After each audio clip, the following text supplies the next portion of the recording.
Set کا مرنے کے بعد اس کے بچوں نے فیکٹری چلانے کی بجائے جائیداد کی تقسیم پر جھگڑا شروع کر دیا۔ اس فیکٹری کا عدالت میں کیس چل رہا ہے۔ میں پہلے اس فیکٹری میں سیکیورٹی گارڈ تھا۔ صاحب، اذان کا وقت ہو گیا ہے، گلاب نے اٹھتے ہوئے کہا۔ پھر وہ مسجد کے اندر چلا گیا اور اذان پڑھنا شروع کر دی۔ اذان کے دوران حکیم صاحب مسجد میں داخل ہوئے اور مزمل کی طرف دیکھا۔ ٹو پیس پہنے گوری رنگت والا ایک نوجوان صف پر بیٹھا تھا۔ اذان کے تھوڑی دیر بعد گلاب باہر صحن میں آیا۔ حکیم صاحب اندر یا باہر؟ گلاب نے حکیم صاحب سے پوچھا۔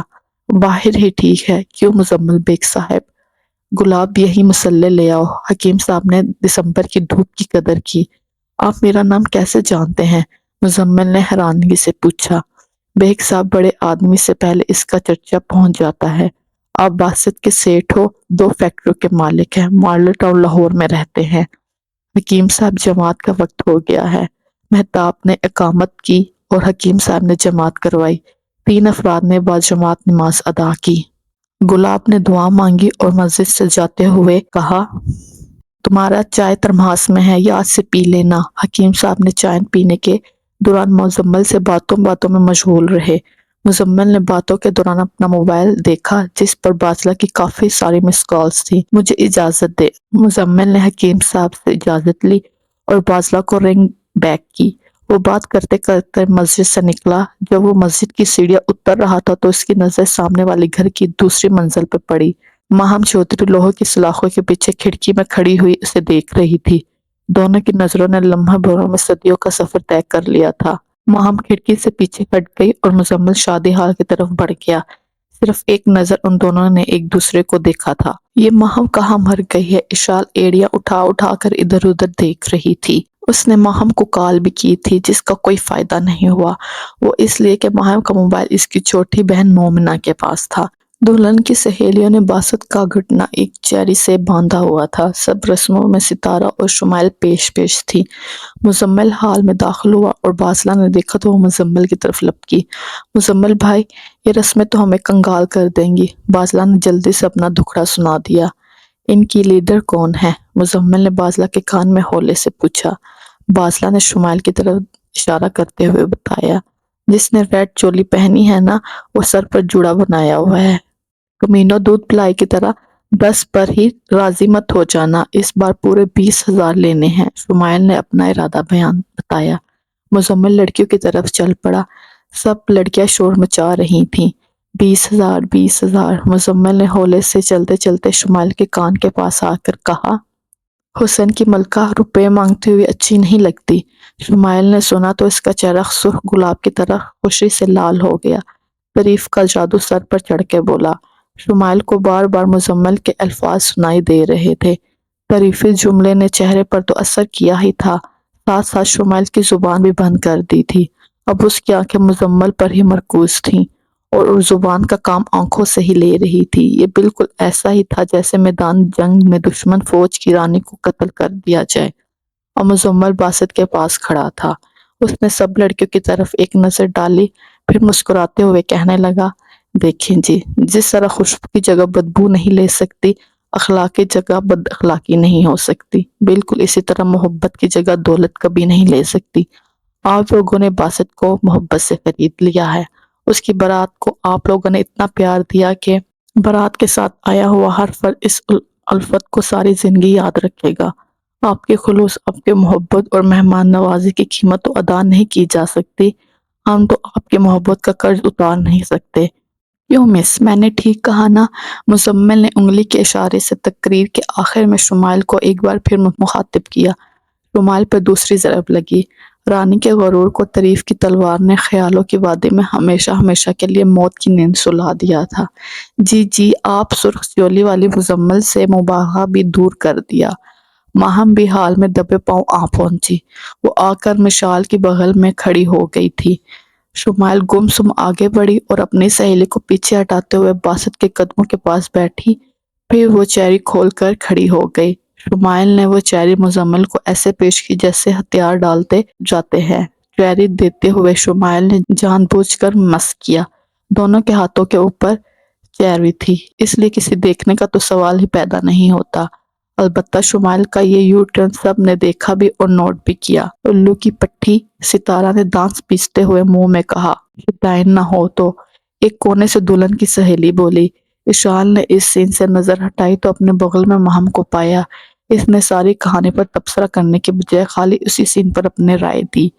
تیری ہونے والی نند کو تو میرے ریلیٹیو نے کلین بوٹ کر دیا ہے۔ اشال کے پورے جملے میں صرف مہم کو تیری ہونے والی نند یاد رہا۔ مہم محبت کی معراج کا رستہ چھوڑ کر معراج کے گاؤں کی طرف جانے والے رستے پر کھڑی تھی، جس کی منزل شمائل کا بڑا بھائی چودھری شمعون تھا۔ رخصتی کا وقت آن پہنچا۔ بینش نے خوشی کے ساتھ باسط کے حق میں فیصلہ دیا تھا۔ اب وہ اپنے پیا کے گھر جا رہی تھی۔ اسی دوران مغرب کی نماز کا وقت ہو گیا۔ مزمل نے بازلہ کو بتایا کہ وہ حال ہی میں نماز والی جگہ پر نماز پڑھ کر آتا ہے۔ جب وہ نماز پڑھ کر لوٹ رہا تھا، اسی لمحے ماہم اپنی سہیلی اشال کے کلائی تھامے واش روم سے لوٹ رہی تھی۔ وہ جلدی سے جلدی رخصتی والی جگہ پر پہنچنا چاہتی تھی۔ کوریڈور سے گزرتے ہوئے اس کی ٹکر مزمل سے ہو گئی۔ ماہم آگے تھی اور اشال پیچھے۔ ماہم زمین پر گر جاتی اگر مزمل کے مضبوط بازو اسے تھام نہ لیتے۔ وہ گرنے سے تو بچ گئی، لیکن اس کے دائیں ہاتھ کی ساری ہری چوڑیاں ٹوٹ گئی تھی، جس کی وجہ سے اس کی کلائی پر کافی ساری خراشیں آ گئی تھی۔ اشال نے اپنا موبائل نکالا۔ مزمل کے بازو کے سہارے ماہم لٹکی ہوئی تھی۔ دونوں نے ایک دوسرے کو قریب سے جی بھر کر دیکھا۔ اشال اسی دونوں کو کیمروں کی آنکھ سے دیکھ رہی تھی۔ چند منٹ کے بعد اشال ہی بولی، مزمل تھینکس، دراصل غلطی ہماری تھی۔ تم کون ہو؟ پہلے بھی تم نے مجھے ایسے بلایا تھا جیسے جانتی ہو۔ جانتی تو ہوں، وہ بھی بچپن سے۔ خیر چھوڑو وہ باتیں۔ میں اشال انصاری، یہ میری دوست ماہم چودھری۔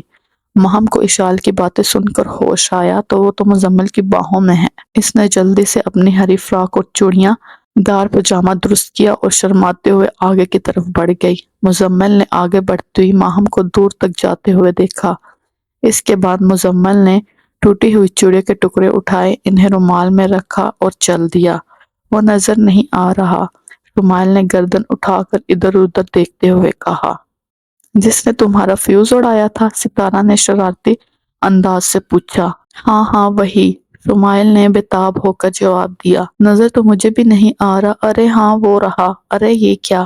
ہاتھ میں تسبیح، ستارہ نے معصومیت سے کہا۔ اب تو اس نے کوٹ کی جیب میں ڈال لی ہے۔ کرکٹ میچ کی کمنٹری چھوڑو اور دلہن کی کار کی طرف چلو، وہ اسی طرف ہی جا رہا ہے۔ دلہن کی نہیں، اس کی خود کی کار ہے، شمائل نے سنجیدگی سے اطلاع دی۔ ہاں ہاں، خود کی کار کی طرف جا رہا ہے، تم یہاں سے تو چلو۔ دلہا دلہن گاڑی میں بیٹھ چکے تھے۔ بلقیس بی بی اپنے بیٹے اور بہو کے ساتھ پچھلی سیٹ پر بیٹھی تھی۔ مزمل بیگ کا دوسرا ڈرائیور حنیف سفید مرسیڈیز ملن شادی ہال کے سامنے ہی لے آیا تھا۔ بازلہ اور حنیف باہر کھڑے ہوئے مزمل کا انتظار کر رہے تھے۔ جیسے ہی مزمل آیا، حنیف نے دروازہ کھولا۔ مزمل کار میں بیٹھنے لگا۔ اسی سے میں اس کو سیڑھیوں سے اوپر شادی ہال کے مین دروازے سے کچھ آگے ماہم کھڑی ہوئی نظر آئی۔ ماہم کا بایاں ہاتھ اس کی دائیں کلائی پر تھا، جس پر چند خراشیں آئی تھیں۔ ماہم کی بھوری بلی جیسی آنکھیں اداس تھیں، اس کے برعکس شمائل کی آنکھوں میں چمک تھی۔ اشال نے ایک نظر ماہم کو دیکھا، پھر شمائل پر نظر ڈالی اور آخر میں کار ڈرائیور کرتے ہوئے مزمل کو دیکھا۔ کار اشال کے پاس سے گزر کر گئی تھی۔ بدر حسین خاص ملازم تھا ممتاز بیگم کا۔ اس نے ممتاز بیگم کے لیے چلائی ہوئی گولی اپنے سینے پر کھائی تھی۔ ممتاز بیگم نے بدر حسین کی قربانی کو یاد رکھا اور اس کی بیوی اور دو بچوں باسط اور بازلہ کو اپنے گھر کے پچھلے حصے میں جگہ دی۔ اس کے ساتھ ساتھ وہ تینوں ملازموں سے کچھ زیادہ تھے، اس لیے ممتاز بیگم کے کہنے پر شادی کا سارا خرچہ مزمل بیگ نے اٹھایا تھا۔ بدر حسین اور بلقیس بی بی آپس میں چچا زاد بھی تھے۔ بلقیس بی بی کا میکہ اور سسرال معراج کے گاؤں میں ہی تھا۔ باسط اور بینش آپس میں خالہ زاد تھے، جن کی منگنی ان کے پیدا ہوتے ہی طے پائی تھی۔ تب کسی کو پتہ نہیں تھا کہ باسط گونگا اور بہرا ہے۔ باسط دیکھنے میں حسین و جمیل تھا۔ اس کی نسبت بینش عام سی شکل و صورت کی دیہاتی لڑکی تھی۔ چند سال بعد ہی یہ منگنی ٹوٹ گئی تھی جب بینش کے گھر والوں کو باسط کی مزدوری کا پتہ چلا تھا۔ بینش اور باسط نے جوانی کے دہلیز پر قدم رکھے ہی تھے، انہیں دنوں معراج کے گاؤں میں ایک شادی کے دوران بینش نے باسط کو دیکھا تو وہ باسط کو دل دے بیٹھی۔ بینش نے اپنی ماں سے کہا کہ وہ بچپن کے منگیتر ہی سے شادی کرے گی۔ بینش کی 4 چھوٹی بہنیں بھی تھیں اور گھر کے حالات بھی اچھے نہیں تھے۔ اس کے برعکس باسط کی اچھی خاصی ڈرائیور کی نوکری تھی۔ اس کی ماں اور بہن کو بھی ممتاز بیگم بہت کچھ دیتی رہتی تھی۔ بلقیس جب بھی معراج کی جاتی وہ اپنی شاہانہ زندگی کا خواب پرچار کرتی، جس کا اثر یہ ہوا کہ بینش کے گھر والے بھی اس رشتے پر رضامند ہو گئے۔ بلقیس کی سارے رشتہ دار معراج کے گاؤں میں ہی تھے، اس لیے بارات کے چند افراد مزمل کی فیکٹری کے ملازم ہی تھے، جن سب کو باسط نے ہی دعوت دی تھی۔ بازلہ کو ویسے ہی اپنے رشتہ داروں سے چڑ تھی، جس وجہ سے اس نے اپنی کسی سہیلی کو بھی اپنے بھائی کی شادی میں دعوت نہیں دی تھی۔ مزمل بیگ کو شور شرابہ پسند نہیں تھا، اس لیے اس نے زیادہ ملازم نہیں رکھے تھے، 2 سیکیورٹی گارڈ اور گھر کے کاموں کے لیے ایک ماسی۔ ممتاز بیگم کے سارے کام بلقیس کے ذمے تھے اور بازلہ مزمل کا خیال رکھتی تھی۔ کام والی ماسی صبح آتی اور گھر کے سارے کام کاج کر کے شام کو واپس چلی جاتی۔ دروازے پر دستک ہوئی۔ کم ان، بازلہ مزمل نے بزنس فائل پڑھتے ہوئے کہا۔ بازلہ کمرے میں چائے لے کر داخل ہوئی۔ اس نے چائے کی ٹرالی مزمل کے بیڈ کے ساتھ لگا دی۔ مزمل بیڈ کے ساتھ ٹیک لگائے فائل پڑھ رہا تھا، کمبل اس کی ٹانگوں پر تھا، فائل اس کے ہاتھ میں اور نظریں فائل پر جمی ہوئی تھی۔ شکریہ بازلہ، اس نے بازلہ کو بغیر دیکھے ہی کہا۔ بھائی بیٹھ جاؤں؟ بازلہ ہولے سے بولی۔ ہوں، کوئی کام ہے؟ مزمل اسی تال میں پھر بولا۔ نہیں، بس آپ کا شکریہ ادا کرنا تھا، بازلہ نے رک رک کر کہا۔ مزمل نے اس کی طرف دیکھا۔ شکریہ؟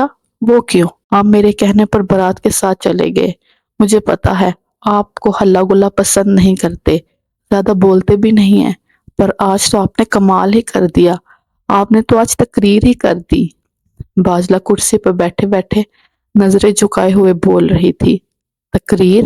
کب؟ مزمل نے دلچسپی سے پوچھا۔ جب آپ نے دیکھے جی کہہ کر لڑکیوں کو مخاطب کیا تھا، پھر شمائل کو مس کہا۔ بازلہ بیوقوف، تنقید کی بجائے تعریف سے مرتے ہیں، اب تم جاؤ آرام کرو اور شادی کے بعد اپنی اسٹڈی پر توجہ دو۔ میٹرک پاس تم کر نہیں سکی اور خواب مزمل بے کے دیکھ رہی ہو۔ ستارہ اپنی سہیلی شمائل کو موبائل پر کھری کھری سنا رہی تھی۔ اس نے مجھے حسن کی ملکہ کہا تھا، شمائل کھوئی کھوئی ہوئی بولی۔ کانے کو کانا بھی کہو تو وہ برا مان جاتا ہے، اس نے تو تمہیں الو بنایا تھا ملکہ عالیہ۔ ستارہ نے بڑی شائستگی سے سچائی بتائی۔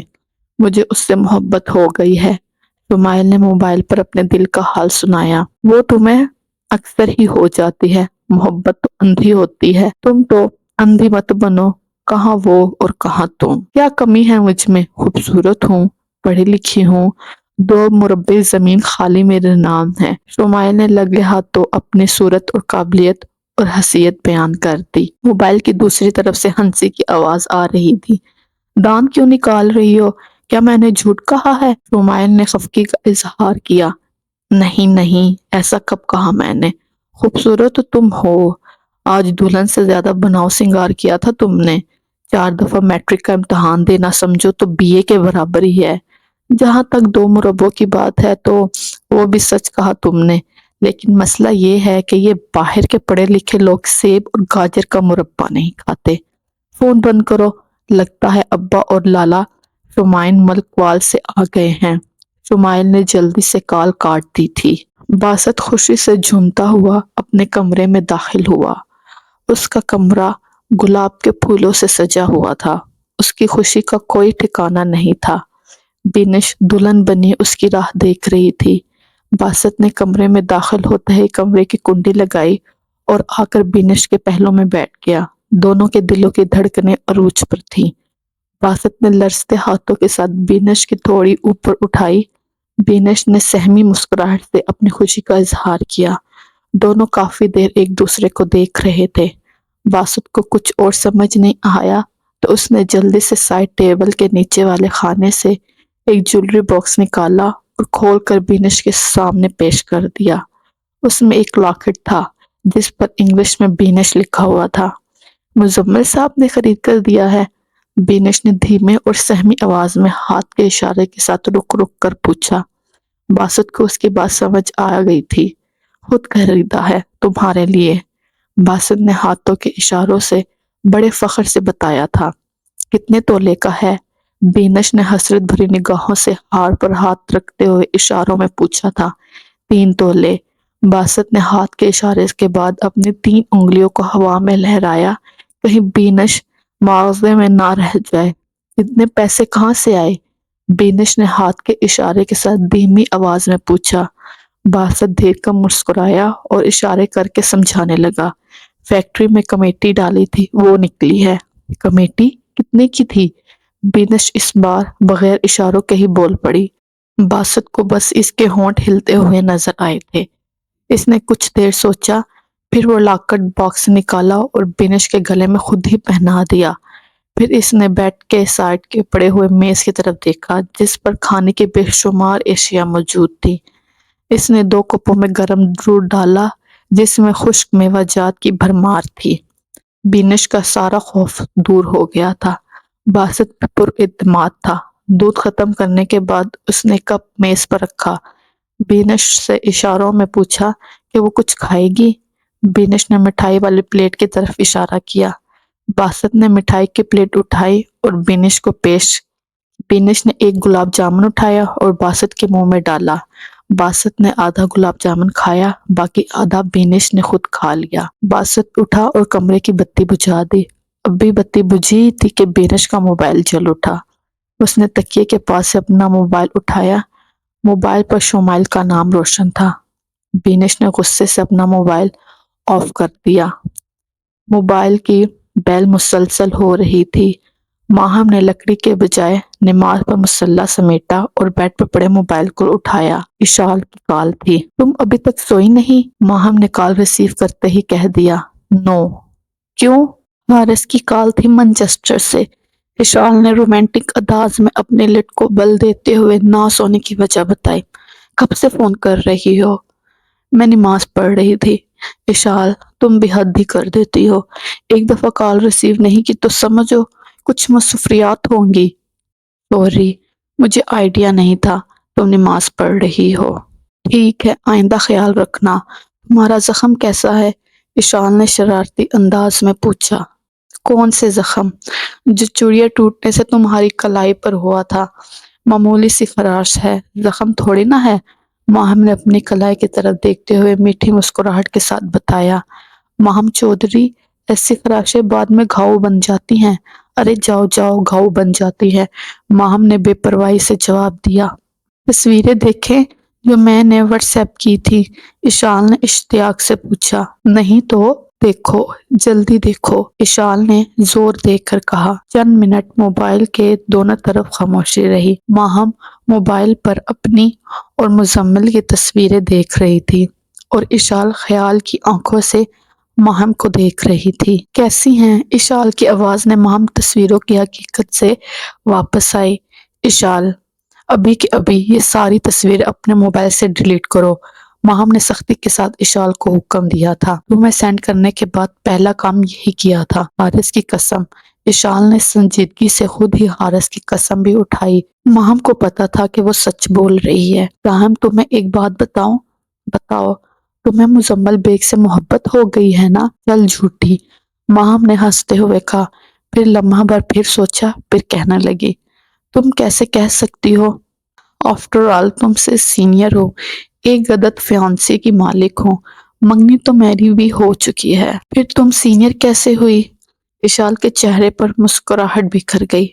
ماہم کی بات سن کر اشال مسکراتے ہوئے بولی، بہت فرق ہے مائی ڈیئر ماہم، میں نے محبت کا کھیل کھیل کر حارث کو جیتا ہے، جبکہ تمہارے گلے میں چودھری شمول کا گولڈ میڈل بغیر تمہاری مرضی کے ہی ڈال دیا گیا ہے۔ رکھتی ہوں، اوکے بائے۔